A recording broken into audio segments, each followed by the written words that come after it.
tal? Muy, pero muy buenas tardes. Soy Luz Helena Ramos y esto es En Directo. Nunca antes tantas mujeres habían hecho público cómo poderosas personas, por ejemplo, empresarios, políticos o periodistas, se aprovechan de su posición para abusar de ellas. Hashtag yo también, hashtag a mí también, hashtag MeToo. Es la expresión que más se lee en redes sociales por estos días para contarle al mundo que este problema es más frecuente de lo que todos creíamos. La decisión que tomó la periodista Claudia Morales de relatar el episodio de abuso que sufrió también reavivó el debate sobre los derechos que tienen las víctimas a guardar silencio. Ella dijo: no presenté ni presentaré nunca una denuncia. Muchos la apoyaron, pero por no revelar el nombre de la persona responsable, la criticaron. De eso precisamente vamos a hablar el día de hoy. Así que los invitamos a que comiencen a participar de nuestro programa y así comenzamos En Directo.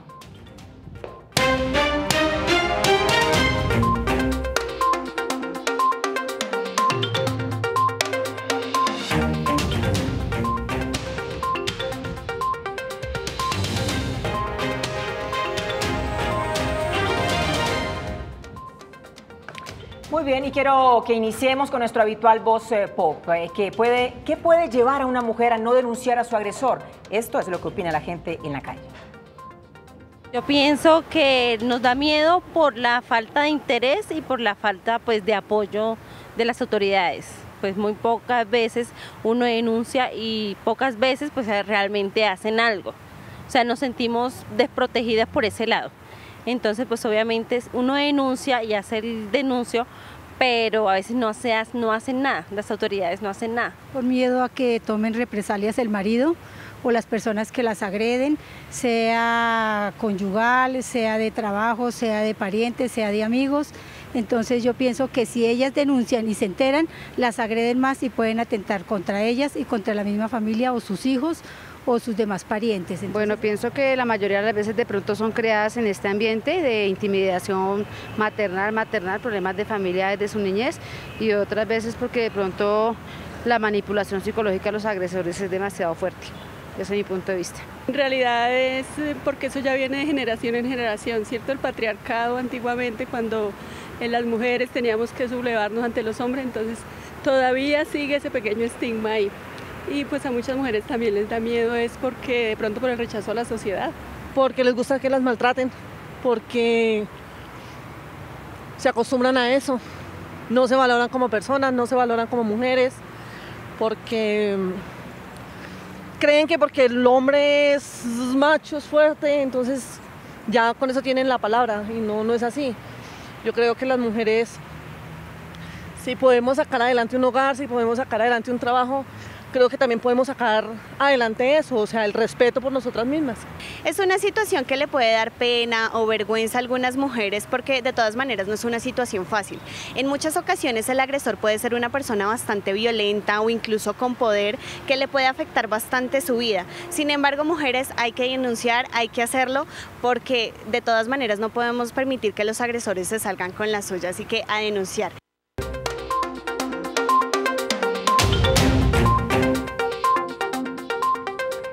6 de la tarde, 34 minutos. Gracias por estar con nosotros aquí en directo de Canal Capital. El derecho a callar versus la obligación de denunciar. Ese es nuestro tema de hoy a propósito del caso que se conoció en los últimos días de la periodista Claudia Morales aquí en nuestro país.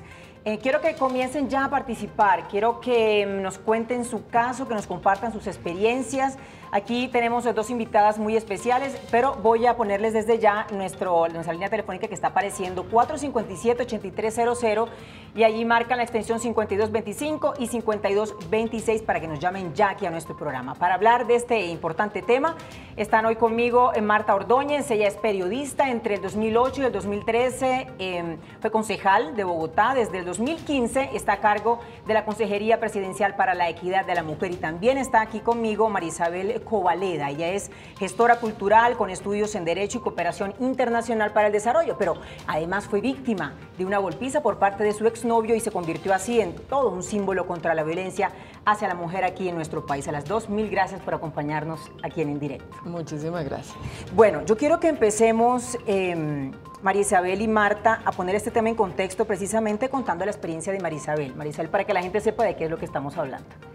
Bueno, pues hace aproximadamente un año y medio fui agredida por mi expareja, físicamente y psicológicamente, y en ese momento pues tomé la decisión de hacer una denuncia pública a través de redes sociales, poniendo el rostro de mi agresor, su nombre, identificándolo, porque pues de esta manera también pretendía yo protegerme, porque pues la verdad es que en el momento de la denuncia, en el momento en que empezamos a tener contacto con las distintas instituciones, pues nos damos cuenta que estamos también solas, ¿no? Que no es muy fácil empezar esa ruta, y yo me sentí, la verdad, muy desprotegida y busqué la manera de protegerme a través de la denuncia pública, generando la sanción social. Y pues eso fue lo que sucedió en ese momento. Evidentemente, pues el rostro de Camilo San Clemente, que fue mi expareja, apareció en las redes, apareció en las noticias, y se reveló de esta manera también que había agredido a muchas otras exparejas. Es decir, a raíz de tu denuncia surgieron entonces las voces de otras mujeres que también habían sido agredidas por él. Se unieron unas voces de unas exnovias de él también, y pues en ese momento también, digamos que para mí, pues para la sociedad, pues se reveló un poquito una cara que tenía Camilo hacia la gente, y la real pues que era que esta persona era un agresor de mujeres, ¿no? Había agredido ya muchas mujeres en el pasado. Sí, bueno, vamos a seguir profundizando de todas maneras en tu caso, María Isabel. Marta, tú vienes trabajando, bueno, con todo este tema de la mujer desde que estabas en el Consejo, porque siempre has venido a apoyar, y desde antes, ok. ¿Cómo está la situación de la violencia contra la mujer aquí en el país? ¿Qué cifras manejan ustedes para hacernos como una idea también de cómo está la situación? Compartamos las más recientes del Forensis de Medicina Legal, y si vamos a hablar bueno, aquí estamos hablando de violencia física, ¿no? Pero violencia sexual, que es lo que está por estos días también en discusión y hablándose en los medios de comunicación, pues empecemos a ver, en Colombia, hablemos de feminicidios y de violencia de género. En Colombia, cada 3 días muere una mujer a manos de su pareja o de su expareja, ¿no? El total de homicidios el año pasado, según el Instituto Colombiano de Medicina Legal, fue de 839 casos. En todo el país se presentaron 120 casos de homicidios de mujeres a manos de su pareja o de su expareja. Y si entramos en el tema de la violencia sexual, 18.647 casos pues, contra mujeres, 56 denuncias al día por violencia sexual. Eso lo ha dicho Medicina Legal, que también dice que se aumentó el número de casos atendidos 9.2% el año pasado. Las regiones con más registros de violencia sexual son Bogotá, Antioquia y Valle del Cauca. Y bueno, ahí está el tema de la violencia intrafamiliar también, ¿no? Que ahí las mayores víctimas de esa violencia intrafamiliar, acabamos de venir de una temporada de vacaciones, las mayores víctimas, y sobre todo en esas épocas de vacaciones, son las niñas, adolescentes, mujeres adultas y mujeres con discapacidad que comparten ese entorno familiar. Muy bien, ese es el contexto de nuestro tema de hoy, el tema de la violencia contra la mujer, los diferentes tipos de violencia que hay contra la mujer. Yo quiero que nos vayamos inmediatamente a la línea. Tenemos pendiente el tema, a propósito de esas cifras que nos entregaba Marta, el tema de eso es que ¿qué tantas mujeres están denunciando entonces esos casos? Eso es lo que nosotros queremos detallar el día de hoy en directo, pero nos vamos inmediatamente a la línea.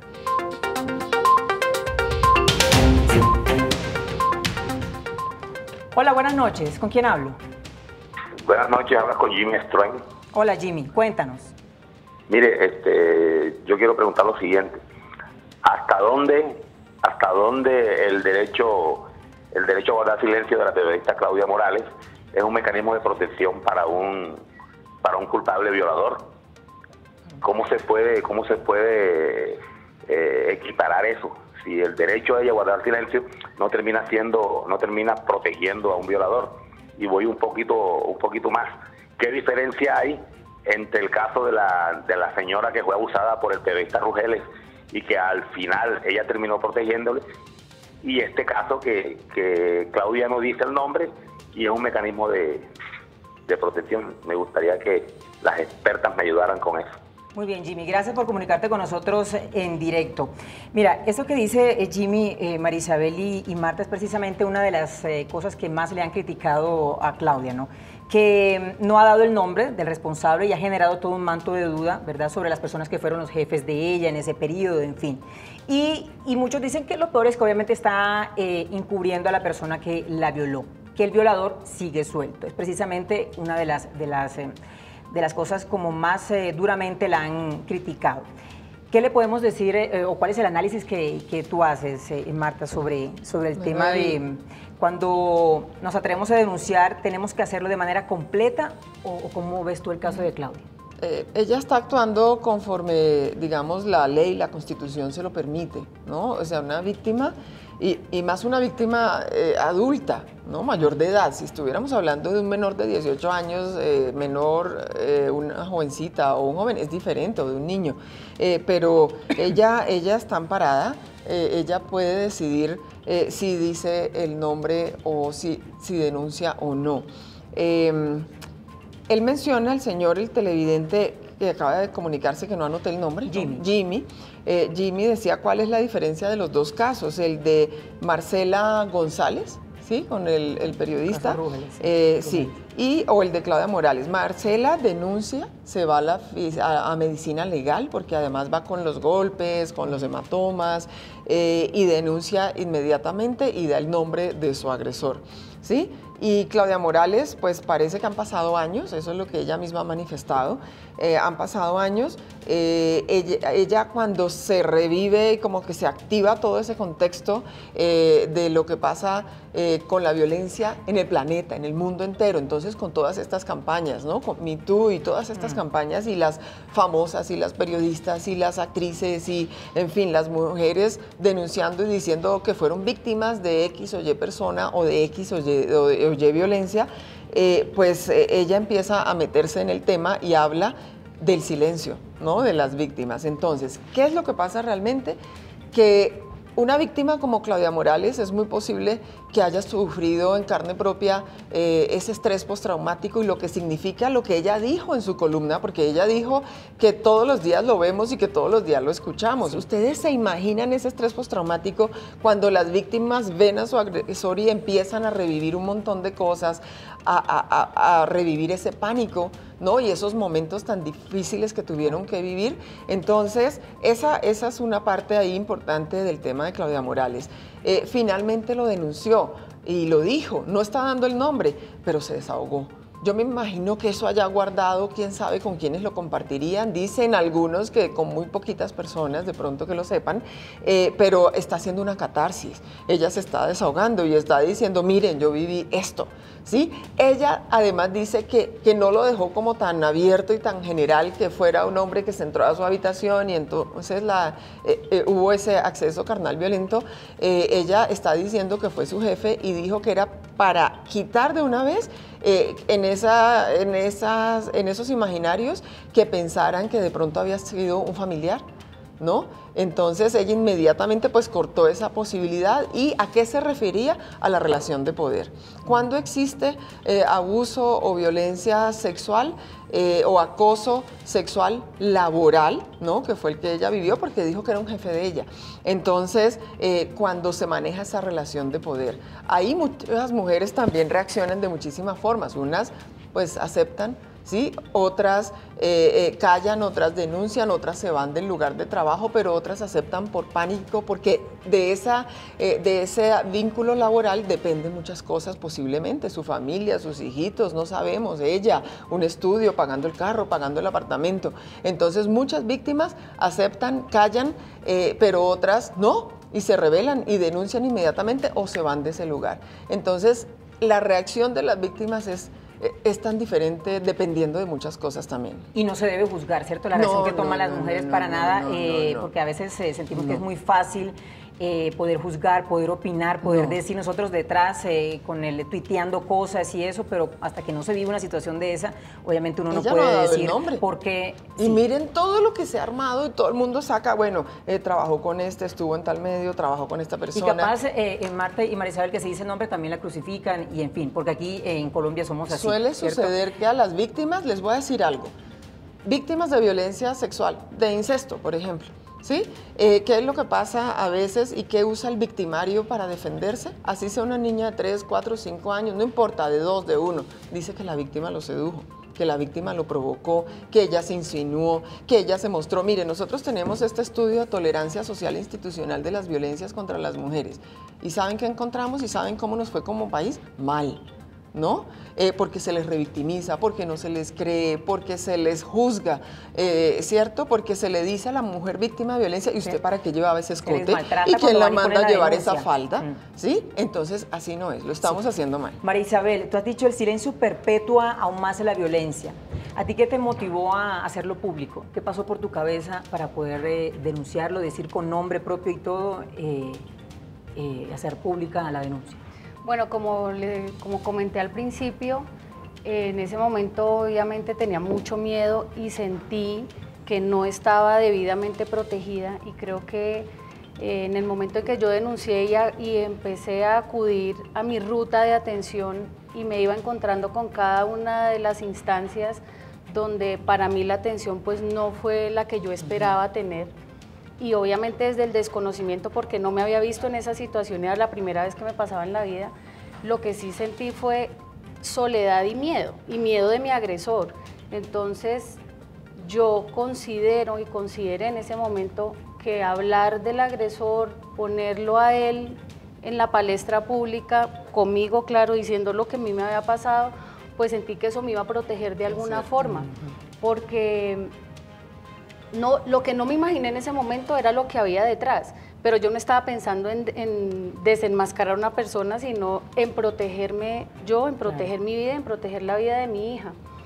Pero ahora que pasé por eso, que entiendo la situación de las víctimas, porque pues yo en ese momento estaba siendo víctima de violencia y decidí romper el silencio. Y no solamente decidí romper el silencio, sino que decidí crear un movimiento que se llama Romper el Silencio, con el que estamos trabajando con muchas otras mujeres que rompen el silencio. Nos hemos dado cuenta que romper el silencio no es una obligación para las víctimas. O sea, tú tienes esa opción y obviamente animamos a las mujeres a que lo rompan, porque el silencio a quien más esclaviza es a la propia víctima. Lo que estaba diciendo ahora Marta, seguramente la manera en que Claudia decidió romper el silencio, que fue contando su historia sin tener que mencionar al agresor, pues es su manera de romper el silencio. Romper el silencio no es solamente señalar a un agresor, y hay que tener en cuenta que cada mujer rompe el silencio de la manera que puede, porque también tenemos que tener en cuenta que estamos ante un Estado pues que desafortunadamente es un Estado con unas altísimas cifras de impunidad, y eso no lo podemos dejar pasar por alto, porque la realidad es que no existen condiciones para que rompamos el silencio y caigamos en un lugar donde vamos a estar totalmente protegidas. Muy bien, tenemos llamada a esta hora. Hola, buenas noches. Buenas noches. Cuéntanos, te escuchamos. Buenas noches, mira, es que yo quiero también romper el silencio. ¿Aló? Sí, te escuchamos. Quiero también primero romper el silencio. Soy una persona ya adulta mayor y a mí también me pasaron cosas terribles. Nunca fui capaz de denunciar. No sé si ahorita que a estas alturas uno también puede hacer una denuncia, porque la persona que es el papá de mis hijas me maltrató físicamente, psicológicamente, sexualmente, tuvo intento de homicidio conmigo, y pues nunca uno por miedo hace las cosas. Él ahorita está muy bien, nos abandonó, él está muy bien, y pues nunca le importan las cosas ni de sus hijas ni de nada. No sé si se puede hacer alguna cosa todavía a estas alturas, o no sé. Vale, gracias por comunicarte con nosotros en directo. Marta, yo quisiera que le respondiéramos a ella, porque así como ella deben estar otras mujeres también en la misma situación. ¿Qué pueden hacer para denunciar? ¿A dónde hay que ir? ¿Cuál es el primer paso que hay que dar? Démosle una luz, pues, para ver qué es lo que ellas deben hacer. Bueno, cuando la mujer es víctima de violencia intrafamiliar, recuerden que es la comisaría de familia, ¿no? El ente competente. Pero la fiscalía, obviamente, hay unidad de delitos sexuales, y están en las ciudades capitales, básicamente, en las ciudades grandes. en casi todos, son más de 1000 municipios en Colombia, pero es importante que siempre busquemos ese acompañamiento mínimo de la policía, mínimo, ¿cierto? Pero siempre hay que denunciar. Yo no sé cuánto tiempo habrá pasado, porque eso tiene unos tiempos, ¿no? Y después de unos años, pues no. Pero es importante denunciar, y lo que decía Maísa hace un momento, y lo estábamos debatiendo afuera aquí antes de entrar al estudio con ustedes, y es que cuando esto está calladito y como por debajito, y como bueno, se denuncia o se pelea y se trata de llegar a una solución, a un acuerdo entre la pareja que tiene tantos problemas y que reciben maltrato, pues eso queda ahí. Y eso es bastante peligroso, es de un alto riesgo. Eso no se debe dejar callado, siempre se debe denunciar, porque también el mensaje para el mismo victimario es, ojo, ¿sí? Ya las autoridades saben. Y si a la persona que está denunciando le llega a pasar algo, ¿sí? Entonces pues ya se puso en conocimiento, y eso es importante hacerlo. Por eso es importante no quedarse calladas. Ahora, la víctima depende muchas cosas, ¿no? Depende si ha sufrido mucho maltrato, cómo está su autoestima, qué pasa con su carácter y muchas otras cosas, si tiene muchos temores, pánicos, porque ellos amenazan que le quitan los hijos, que no siguen manteniendo la casa y muchas otras cosas. Entonces, es importante que se denuncie para que la víctima quede protegida y su entorno también, nunca quedarse callado. ¿Y a qué iba? A que los vecinos, si esa víctima está muy mal y vuelta a nada, ¿sí? A que los vecinos, los familiares, los compañeros de trabajo o de estudio tienen la obligación también de denunciar y de salvar la vida. Sí, María Isabel, por ejemplo, tú ahora tienes protección. ¿Cómo está tu situación en este momento? ¿Tú en ese momento la pediste? ¿Qué pasó? Sí, yo tengo unas medidas de protección que me dieron unos meses después de haber denunciado. Ya no están vigentes en este momento. Sí, me las dieron por un tiempo. Además que estas medidas, también si tú cambias de domicilio, digamos, pueden variar en la medida en que también varían las circunstancias de tu vida y del proceso. Entonces no son unas medidas que se quedan ahí vigentes por mucho tiempo, pero yo en ese momento las solicité. Y también quería pues hablarle un poquito sobre la señora que llamó a romper el silencio.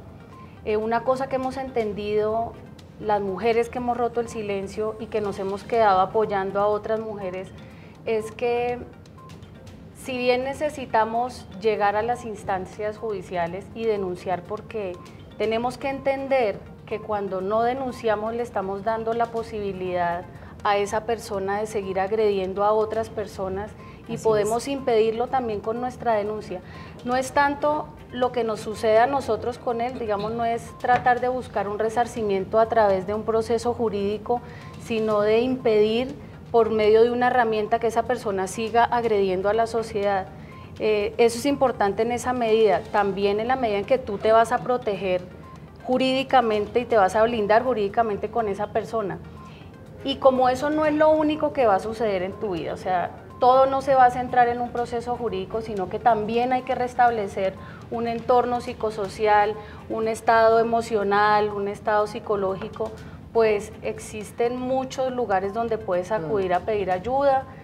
Nosotras también tenemos una fundación donde precisamente apoyamos esos procesos en las mujeres.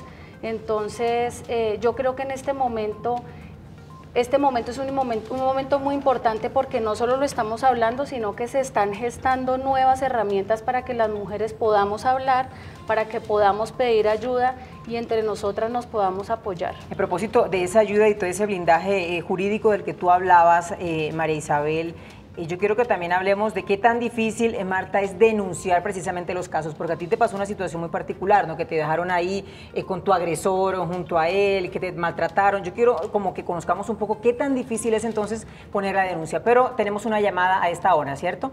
Buenas noches. Muy buenas noches. Sí, señor, lo escuchamos. Básicamente es así como se ha denunciado públicamente el cartel de La Toga. Hay una situación que se presentó con una colega y amiga que hizo su práctica en el Consejo Superior de la Judicatura. Allí fue objeto de acoso sexual por parte de uno de los magistrados. Ella lógicamente pues me comentó esa situación, tuvo que retirarse del Consejo era practicante, estaba terminando su año de judicatura, y en este momento pues está en un dilema porque es una mujer casada con hijos y pues ha tenido una situación crítica frente a su desarrollo personal y profesional por ese trauma. Muchas gracias por la atención. Gracias a usted por comunicarse con nosotros en directo y por contarnos esta experiencia tan valiosa. Marta y María Isabel, yo quiero saber si el hecho de no denunciar con pelos y señales le quita, digamos, el coraje a las mujeres de seguir denunciando, o no tiene nada que ver el hecho de que no se haga la denuncia completa. ¿A lo que está pasando con Claudia Morales? En el caso de Claudia.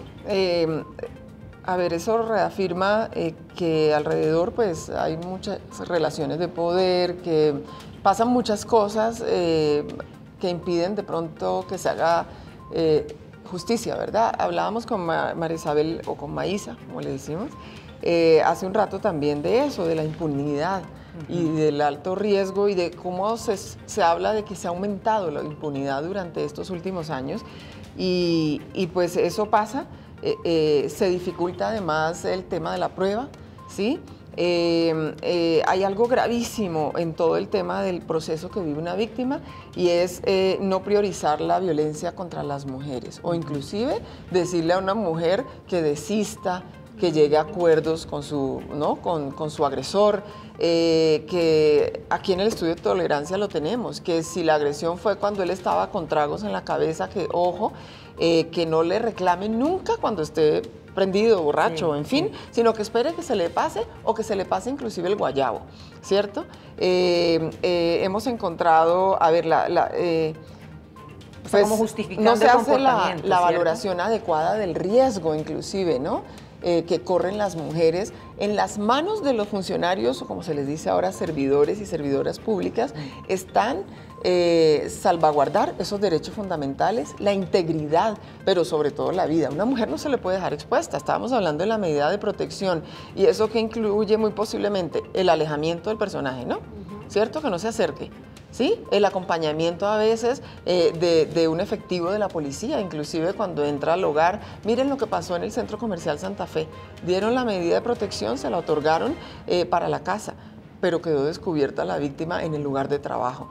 ¿Qué es lo que vamos a hacer? Y les voy a adelantar una primicia. Sí. Aunque ya habíamos hecho un PMU en Cartagena el 25 de noviembre, el presidente lo instaló, el ministro de Defensa, estuvo la vicefiscal general de la Nación, estuvo el Ministerio de Justicia, y la idea ¿cuál es? Que con un puesto de mando unificado aterricemos cuál es la realidad de nuestro país, cómo se le está atendiendo a las víctimas, cómo así que llega una víctima cuando lo que hay que hacer inmediatamente es creerle a la víctima, no exponerla más, ¿cierto? Creerle, orientarla, acompañarla, darle la ruta. Aquí cuando hablamos de ruta, ¿a qué nos referimos? ¿Qué es lo básico? La salud y la justicia. ¿Sí? El sector salud y el sector justicia son la clave, y siempre son la prioridad pues en esa ruta. Muy bien, necesitamos ir ya a una pausa publicitaria, así que hacemos una breve pausa y regresamos enseguida.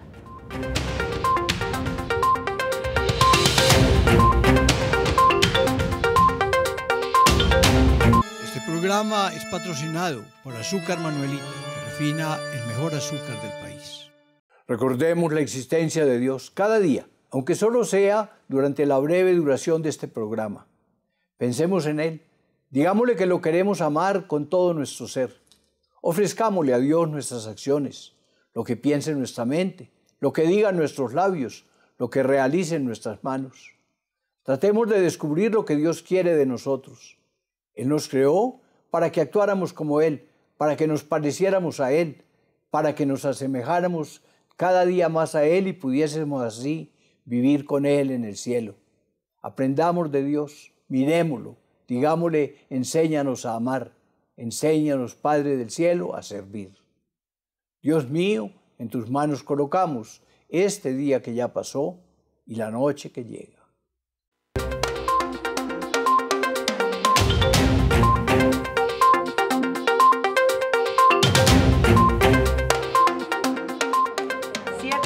De la noche, gracias por seguir con nosotros aquí en directo de Canal Capital. Nuestro tema de hoy, el dilema de romper el silencio a raíz del caso que se conoció en estos días de la periodista Claudia Morales. Queremos entender un poco por qué es que callamos las mujeres. Eso es lo que estamos analizando hoy aquí en directo. ¿Por qué no denunciamos al agresor? ¿Qué es lo que pasa con nosotras? ¿Por qué no hacemos la denuncia completa? ¿Por qué callamos? ¿Por qué callamos? ¿Por qué no denunciamos a la persona que nos ha agredido? Y quiero saber inmediatamente cómo se están moviendo las redes sociales. Tengo curiosidad saber si hay comentarios, preguntas. Gustavo. Así es, Luz. Hoy nos llegaron comentarios. Feliz noche para nuestras invitadas, por supuesto, nuestros televidentes que nos acompañan todas las noches en directo de Canal Capital. Recuerden enviar sus preguntas y opiniones a través de nuestras redes sociales, Facebook Live y nuestra cuenta de Twitter, @Canal Capital. Vamos con nuestra primera televidente, Ana Carolina. Nos comenta, la sociedad se encarga de permitir este tipo de actos. Por eso a veces nos da miedo como mujeres denunciar y romper el silencio. Juzgan antes de escuchar o hasta muchas veces victimizan al agresor. Recuerden siempre denunciar. Nuestra siguiente televidente es @Karina de la Hoz. Muchas mujeres no denuncian la violencia de género por miedo a represalias por parte del victimario e incluso el temor a las reacciones de su propia familia, el dañar su hogar, porque dependen de alguna manera, casi siempre económica, de su agresor. Recuerde, si quiere que sus preguntas y opiniones sean leídas en directo de Canal Capital, envíenos usando la etiqueta En Directo Capital. Vamos con nuestro último comentario. @Yelena Camacho nos cuenta, muchas mujeres no denuncian por miedo a dejar sus hijos sin una familia estable. Recuerden, sigan conectados con nosotros en directo de Canal Capital. Si quiere que aquí leamos sus preguntas y opiniones, envíenos usando la etiqueta En Directo Capital. Luz Helena, continúe con nuestras invitadas. Gustavo, gracias. Gracias por recoger la opinión y lo mejor que usted encuentra siempre ahí en Twitter sobre nuestro tema de hoy. Gracias. Quiero que nos vayamos inmediatamente a la línea telefónica porque tenemos llamada. Bueno, se nos cayó la llamada. Sigan intentando para que se comuniquen con nosotros en directo de Canal Capital. Marta, ¿querías agregar algo? A propósito de lo que acabamos de escuchar y de lo que Luz Helena también ha dicho ya varias veces, y el tema, definitivamente ese es el tema. Hay algo que quiero compartirles sobre un comunicado. Yo no sé si ustedes lo leyeron a través de las redes de la Consejería Presidencial para la Equidad de la Mujer. Voy a coger una partecita pequeñita al final que dice: el silencio o su silencio, el silencio de las víctimas, es responsabilidad de una sociedad que todavía justifica, ¿sí? Y ve los abusos sexuales como conquistas de los hombres por encima del respeto de la autonomía y de la dignidad de las mujeres, ¿no? Esa es la realidad. Ahora que escuchamos ese comentario, se mencionó eso, la señora mencionó eso, la sociedad permite, la sociedad con su actitud y con su comportamiento, al darle la vuelta al tema, lo que está haciendo es perpetuar esa violencia. No, escuchemos a las víctimas, tratemos de entender a las víctimas. De pronto muchas han sido o hemos sido víctimas de lo mismo. Entonces, no hagamos esa negación en realidad. Es un problema real. Las cifras son altísimas. Es más, hay un subregistro altísimo. No todas denuncian.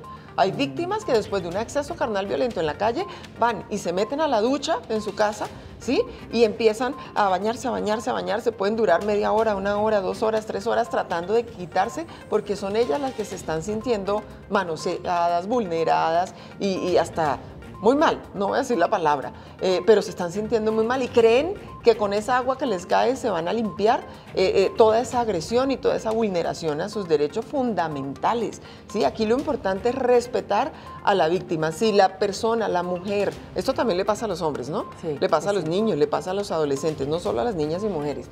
Pero si la persona no quiere seguir con esa pareja, si no quiere tener relaciones, así sea el esposo, pues no quiere y punto, entonces no hay que destruirla.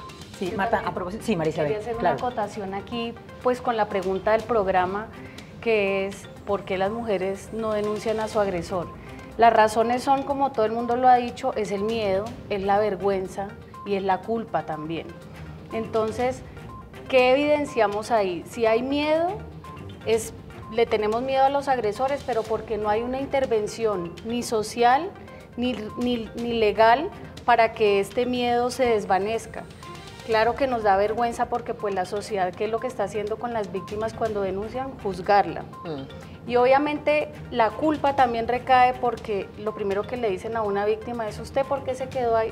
Le empiezan a cargar toda la responsabilidad y para mí lo que se ha evidenciado con estos dos casos es cómo la sociedad y toda Colombia le está cargando siempre la responsabilidad a la víctima. Sí. La víctima, tras de que fue la que vivió la agresión, la que tiene que superar ese miedo, esa culpa y esa vergüenza, carga con la responsabilidad después de tener que exponerse, de tener que asumir todos los juicios que le van a caer.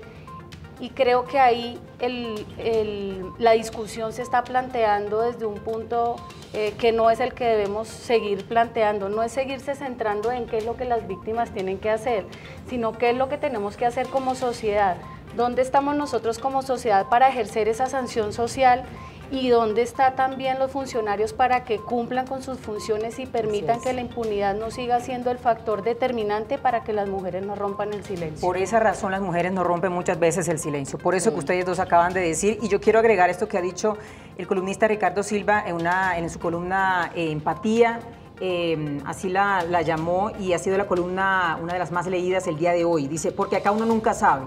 Aquí en Colombia uno nunca sabe, porque aquí y ha utilizado una palabra fuerte, sí mueren de viejos, porque ni esta cultura, ni esta sociedad, ni esta justicia han sido capaces de ponerse en el lugar de las víctimas, porque la impunidad en relación con los delitos de violencia sexual sigue siendo del 90%, la impunidad de la que tú hablabas, Marta. Sí. Porque desde hace ya 4 años, cuando empezó a funcionar la línea 155 de orientación gratuita para mujeres víctimas de todo tipo de violencia, ha recibido 1 millón de llamadas. Sí. 1 millón de llamadas, pero 120 mujeres fueron asesinadas por sus parejas el año pasado. Sí. Entonces, aquí vamos entendiendo un poco la situación, cómo está la situación en este momento en nuestro país. Es realmente preocupante, alarmante. Vamos a la línea a esta hora. ¿Con quién hablo? ¿Aló? Hola. ¿Con quién hablo? Bueno, mira, hablas con Andrea Contreras. Hola, Andrea. Mira, yo no me participo del programa porque yo vivo ese caso. Yo fui, denuncié y puse en la comisaría de familia y absolutamente no pasa, casi no me reciben la denuncia. Dieron porque no procedía, que porque yo vivo en un estrato 6, la persona todavía vive en mi casa y que él tiene que convivir ahí. Yo tengo que vivir a puerta cerrada, él incita a que yo tengo que volver con él. Entonces no pasa nada, la ley a uno no lo ampara definitivamente. Y eso que yo tengo los medios para poder denunciar, mis hijos son testigos, y no pasa nada, desafortunadamente, lo digo, las comisarías de familia no sirven, a uno no le brindan el apoyo, no le brindan la protección.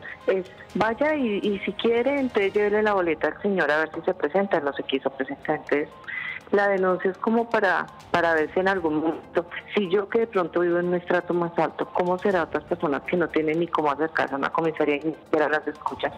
Entonces, pues esa es la denuncia que yo hago. Lastimosamente estamos totalmente desprotegidas las mujeres. Muchísimas gracias. Muchas gracias por tu comentario, Marta. Eso también lo hablamos. Sí. Es la percepción, no pasa nada, se denuncia, sueltan al personaje, no pasa nada. Es más, a veces en casos de violencia sexual, bueno, y de maltrato, le dan detención domiciliaria en el lugar donde ha maltratado a todas las mujeres y a las niñas de la casa. Es increíble que eso siga pasando. Pero Marta y María Isabel, a propósito de esta televidente que nos llamaba y que decía, hablaba de este tema de los estratos y de que ella sí tenía la posibilidad, pues, de qué pasa, exacto, de denunciar qué pasaría con otras mujeres. Al pueblo, ¿no? El abuso ocurre en cualquier tipo de estrato, porque el abuso y la violación, todo tipo de abuso y de violencia no discrimina, ¿cierto? Pero ¿qué pasa con la denuncia? ¿Será que las mujeres, porque eso es lo que de pronto vemos también, Marta y María Isabel, ¿será que la denuncia la hacen más a la de los estratos bajos? Porque la de los estratos altos, ya sabes, prefieren mantener la imagen, prefieren no. ¿Ustedes cómo la analizan, María Isabel? Ocurre muchísimo en los dos. Pero esa otra parte de los estratos altos y el pánico por denunciar a alguien que además es muy prestante, tiene tremendo nombre, es dueño de una empresa, alguna cosa así, también genera pánico porque la mujer también piensa que ahí la cosa se complica muchísimo, en todos los sentidos. Si profundizáramos y lo analizáramos, ahí el tema se complica y ellas se guardan silencio. Por eso vemos que muchas reaccionan a los 10, 15, 20 años y dicen cómo fueron tratadas, o maltratadas más bien, ¿cierto? Entonces eso se presenta mucho. No sé, Maísa, ¿cómo lo has sentido en su caso? No, sí, yo pienso que eso precisamente revela la crisis de valores que hay en nuestra sociedad, y desafortunadamente pues creo que Colombia es un país que está gravísimo en ese tema de valores. Nosotras le estamos dando prioridad a ciertas cosas que obviamente se han aprendido y se han arraigado en nuestra cultura, que nos han dicho que un hombre que está en un cargo X va a tener el poder de destruirte seguramente porque te ha amenazado mucho durante el ciclo de violencia, y eso tiene mucho más poder porque de todas maneras la mujer, ¿qué espera en ese momento? Que sean los funcionarios y las instituciones las que me protejan de esta persona, y cuando llegan a ellas se dan cuenta que ellas no las están protegiendo, sino que se encuentran con unos funcionarios que no están haciendo la tarea como la tienen que hacer. Entonces, ahí sentimos, digamos, el desbalance, ¿no? Seguimos sintiendo que esa persona que nos amenazó sigue teniendo el poder. Y es muy triste, en últimas, darse cuenta que en un país, que en nuestro país y en nuestra sociedad, pues están primando esos valores, que están primando esos antivalores, perdón, porque esos no son valores, que son de la injusticia, la falta de solidaridad, la falta de empatía con las víctimas, que no nos estamos poniendo del lado de ellas, sino que estamos dejando que la corrupción, que otras cosas que han venido arraigadas en nuestra cultura, pues sigan floreciendo. Muy bien, vamos nuevamente a la línea, se está moviendo bastante nuestra línea telefónica el día de hoy. ¿Con quién hablo? Hola, buenas noches. Hola, buenas noches. ¿Cómo estás? Cuéntanos. Mira, nosotros desde las fundaciones la única diferencia que hacemos cuando atendemos a las víctimas es que nos comportamos como seres humanos y estamos escuchando a la otra persona como un ser humano, que es totalmente lo que todas nuestras mujeres llegan a las fundaciones y nos cuentan, que todos los servidores que les atienden lo primero que hacen es señalarlas. En la Fundación Maísa y en el Movimiento Romper el Silencio, nosotros trabajamos con seres humanos y también atendemos a las personas como seres humanos y les creemos.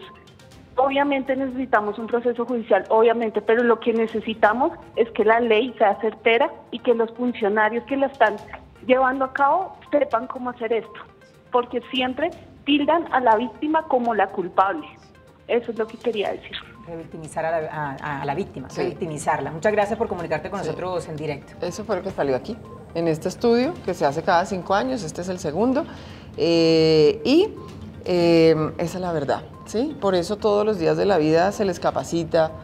Hay una discusión si a un funcionario o servidor se le debe sensibilizar, pero lo otro es que no podemos generalizar. Hay unos muy buenos conocedores del marco normativo. A propósito, el marco normativo es robusto, es bueno, es completo. Hay unas cositas como las medidas de atención que estamos en todo ese proceso de ajuste, pero la ley 1257-2008 este año, en diciembre, cumple 10 años. Entonces es absurdo que los funcionarios y las funcionarias que atienden las violencias contra niñas, adolescentes y mujeres no lo hayan leído en estos 10 años. Muy bien, ¿Sí? vamos ¿alcanzamos? Sí, alcanzamos a la última llamada. Buenas noches.